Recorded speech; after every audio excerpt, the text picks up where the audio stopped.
পালিত হচ্ছে পবিত্র হজ। এ উপলক্ষে আরাফাতের ময়দানে হাজির হয়েছেন ১৫ লাখেরও বেশি ধর্মপ্রাণ মুসলিম।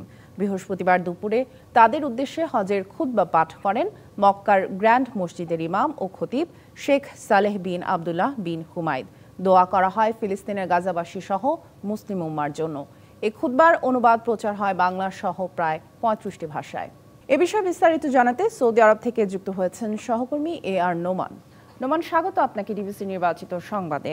প্রথমত আরাফাতের ময়দানে তো হজের খুতবা হয়ে গেছে, এর মধ্যে আমরা দেখেছি। এরপর আনুষ্ঠানিকতা আর কি কি আছে জানাবেন, এবং সেই সাথে আরেকটি বিষয় যেটি বাংলাদেশে হজ যাত্রীদের জন্য এবার সার্বিক ব্যবস্থাপনাটা কেমন হলো। আমরা জানি ধর্ম উপদেষ্টা সেখানে আছে, তার সঙ্গে কি কোনো যোগাযোগ হয়েছে বা তার কোনো বক্তব্য পেয়েছেন আপনারা? জি, ধন্যবাদ সামি আপনাকে। আমি আমাদের মাননীয় ধর্ম উপদেষ্টার সঙ্গে 10 মিনিট আগে আমি কথা বলেছি। উনি আমাকে জানিয়েছেন আরাফাতের হজের যে মূল কার্যক্রম, খুতবা 12টা 16 মিনিটে খুতবা শুরু হয়, 1টা 16 মিনিটে খুতবা শেষ হয়, এবং কি এখান থেকে জোহরের নামাজ আসরের নামাজ পড়ে হাজী সাহেবরা রওনা দিবে মুজদালিফার উদ্দেশ্যে। মুজদালিফা গিয়ে তারা মাগরিব এবং কি এশার নামাজ এক আজানে দুই নামাজ একসাথে পড়বে, পড়ে ওখানে রাত্রি যাপন করবে। আল্লাহর সান্নিধ্য পাওয়ার জন্য, আল্লাহকে রাজি খুশি করার জন্য তারা ওখানে ইবাদত বন্দেগীতে মশগুল থাকবে। কাল ফজরের নামাজের পরে সূর্য ওঠার একটু আগে পায়ে হেঁটে প্রায় 6 থেকে 7 কিলোমিটার দূরে জামারাতে যাবে।